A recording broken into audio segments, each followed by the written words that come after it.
Salut tout le monde, bienvenue sur ma chaîne Bitcoin Zone. Je reviens dans cette nouvelle vidéo pour vous présenter un tutoriel concernant la plateforme Bittrex, comme je l'ai annoncé dans ma dernière vidéo. Alors ce sera un tutoriel en deux parties. La première sera dédiée à la présentation de la plateforme et comment l'utiliser. Et dans la deuxième partie, je vous présenterai comment je trade sur cette plateforme en utilisant les indicateurs et également comment je limite mes pertes. Tout d'abord, pour ceux qui n'ont jamais entendu parler de Bittrex, c'est tout simplement une plateforme de trading des crypto-monnaies et qui est l'une des plus populaires sur internet. J'y suis inscrit et j'y trade depuis 2 ans environ, donc je vous confirme que c'est une plateforme très simple d'utilisation et avec pratiquement toutes les cryptos populaires sur ce marché. Pour commencer, si vous n'êtes pas encore inscrit, je vous placerai le lien dans la description avec lequel vous pourrez vous inscrire. Ensuite, dès que ce sera fait et que vous vous connecterez sur votre compte, vous aurez cette page ici présente.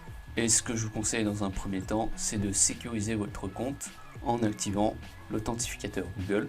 Pour cela, vous allez dans Settings,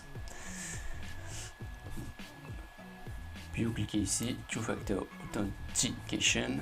Alors moi je l'ai déjà activé, mais vous aurez un QR code à scanner avec votre téléphone portable. Et après quoi, l'application vous fournira un code à 6 digits que vous entrerez pour activer l'authentificateur. Donc ça, c'est une étape très importante pour sécuriser votre compte et ainsi minimiser le piratage de celui-ci. Encore une chose concernant la sécurité, c'est de déposer le minimum de Bitcoin sur cette plateforme ou une autre plateforme, car on ne sait jamais, il peut y avoir une défaillance sur le système ou votre compte qui fait qu'il devient vulnérable au piratage, et donc je vous conseille de déposer le minimum de BTC possible. Donc voilà pour la sécurité. Maintenant, je vais vous présenter comment utiliser la plateforme. Et comme je vous l'ai dit dans ma précédente vidéo, dès que vous aurez maîtrisé celle-là, vous maîtriserez toutes les autres, puisqu'elles se ressemblent presque toutes. Et sur ces autres plateformes, il y en a 5 qui sont tout aussi populaires que Bittrex, dont Poloniex, Cryptopia, Yobit, Bitfinex et Kraken. Donc ça, c'est les autres principales plateformes. Mais moi, je préfère utiliser Bittrex de par sa simplicité d'utilisation et également du volume des trades qui fait évoluer le marché constamment. Alors on va commencer. Je vais revenir sur la page principale. Donc sur cette page, vous avez cette partie qui vous présente les cryptos qui ont le plus augmenté durant les 24 heures. La partie d'après, c'est le marché des bitcoins. Donc vous avez tous les cryptos disponibles sur la plateforme. Vous pouvez rechercher la crypto ici en tapant le nom. Puis vous avez le marché Ethereum. Donc ici, c'est les cryptos que vous pouvez échanger contre de l'Ethereum et vice versa. Et vous pouvez également rechercher la crypto en tapant son nom ici. Et enfin, vous avez une troisième partie présentant le marché USDT, c'est-à-dire l'équivalent du dollar US, mais en crypto. Et donc vous pourrez ici échanger vos cryptos contre de l'USDT et rechercher la crypto ici également. Donc jusqu'à là, l'interface est simple. Maintenant que je vous ai expliqué les différentes colonnes, alors la première et la deuxième, c'est simple, hein, c'est le nom de la crypto. Ensuite, on a le volume total, c'est-à-dire le volume des trades de la crypto. Donc plus il est élevé, plus il y a d'investisseurs qui tradent la crypto-monnaie. On a le pourcentage de gain ou de déficit. Ensuite, on a le prix à l'heure actuelle de la crypto. Puis le plus haut atteint durant ces 24 heures. Et la colonne à côté, c'est le plus bas atteint durant ces 24 heures. Ici, on a le pourcentage de spread, c'est-à-dire l'écart entre le prix de la vente et le prix de l'achat. Et enfin, la date à laquelle a été ajoutée la crypto-monnaie. Donc, au premier abord, si vous n'avez jamais utilisé la plateforme, ça a l'air compliqué. Et comme vous l'apercevez, c'est simple à prendre en main. Ce qui est plus compliqué, c'est bien entendu la partie trading. Pour exemple, je vais choisir une crypto-monnaie que je suis en train de trader et je vais prendre Stratis. Hop, vous cliquez sur le lien, ça va vous amener sur la page de trading de la crypto-monnaie. Alors moi je préfère mettre le background en noir, comme ça fait pas mal aux yeux. Vous voyez, c'est plus détaillé. Alors je vais y aller partie par partie également.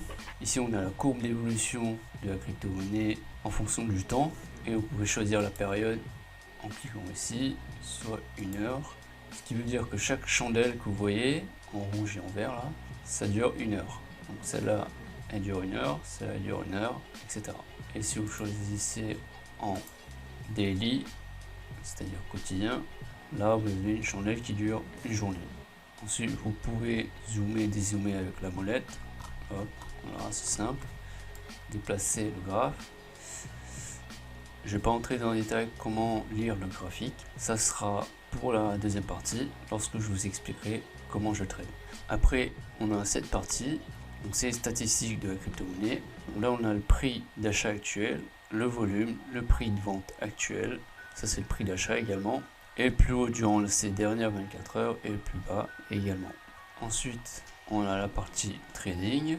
Alors, on a deux parties, la partie achat de la crypto-monnaie et la partie vente de la crypto-monnaie. Dans la partie achat, ce qui est valable pour la partie vente également, on a la première case qui permet de choisir le montant de la crypto qu'on veut acheter, le prix de la crypto dans la seconde case, ensuite le type d'achat que vous voulez effectuer, soit immédiatement, soit avec des conditions, en sélectionnant ici conditionnel, et là vous mettez la limite à laquelle vous voulez acheter la crypto-monnaie. Donc personnellement je préfère acheter directement, donc je remets ici, et là vous avez le montant de la crypto que vous avez entré, et enfin vous cliquez sur ce bouton pour acheter la crypto-monnaie. Comme je vous l'ai dit, le fonctionnement est le même pour la partie vente. Donc maintenant, comment faire pour acheter ou vendre? C'est tout simple. Vous avez deux tableaux de prix d'achat et de vente, à savoir que ce tableau représente les prix de vente et le deuxième tableau Ask qui représente le prix d'achat. Petite astuce, parce que des fois c'est inversé dans les plateformes. Lorsque vous voulez acheter de la crypto, vous l'achetez au prix le moins cher, ce qui est normal. Donc vous voyez ici c'est le prix le moins cher qui est en premier, et donc c'est à ce prix qu'on l'achète. Et lorsque vous voulez vendre, vous vendez au prix le plus cher, ce qui est logique. Vous achetez moins cher et vous vendez le plus cher. Donc, ici c'est bien le plus cher, donc c'est bien cette fenêtre qui représente le prix de vente. Pour exemple, je clique sur le prix et là ça s'affiche sur cette fenêtre. Vous voyez, on a le prix en BTC à l'achat de la crypto-monnaie, puis on entre la quantité qu'on souhaite, par exemple 10, et là on a la somme totale en BTC à payer pour obtenir ces 10 Stratis. Et on procède de la même manière pour la vente. Par contre, on sélectionne la fenêtre de vente. Ce qu'il faut bien faire attention avant d'acheter et de vendre également, c'est qu'il y ait assez de volume pour vendre et acheter. Si ce n'est pas le cas, votre ordre sera mis en attente dans la liste de vente ou d'achat. Pour éviter cela, une autre astuce, c'est que vous choisissez le volume le plus élevé dans le tableau ici, par exemple ici, en faisant attention bien entendu que ce soit inférieur au montant que vous avez. Et comme ça, vous êtes sûr de pouvoir vendre ou acheter immédiatement. Donc cette colonne, ça représente le volume de la crypto. La troisième représente le volume total en Bitcoin cette fois-ci. C'est pas marqué, donc il faut bien faire attention. Ici, c'est la somme totale accumulée. Donc c'est pareil pour les deux fenêtres. Ce sont les mêmes paramètres. Ensuite, on a les ordres ouverts, c'est-à-dire comme je vous l'ai dit, quand vous n'avez pas assez de volume, votre ordre est mis en attente et donc vous le verrez ici présent. Puis on a l'historique, bien entendu, des achats et de ventes. Et enfin, on a l'historique de nos ordres, c'est-à-dire les achats et les ventes. Comme vous voyez, j'ai acheté le 28 août 0.019 Bitcoin en Stratis, ce qui m'a rapporté 11,57 au prix de 168 000. Donc pour explication, on a ici le prix d'achat ou de vente. Ici, on a la somme totale achetée ou vendue. Ici, on a le prix auquel on a acheté ou vendu. Et la dernière colonne représente la somme totale en BTC avec laquelle on a acheté la crypto-monnaie. Donc j'ai fait à peu près le tour de la partie trading. Maintenant, je vais vous présenter la partie portefeuille où on dépose et on retire nos crypto-monnaies. Pour cela, on clique sur Wallets.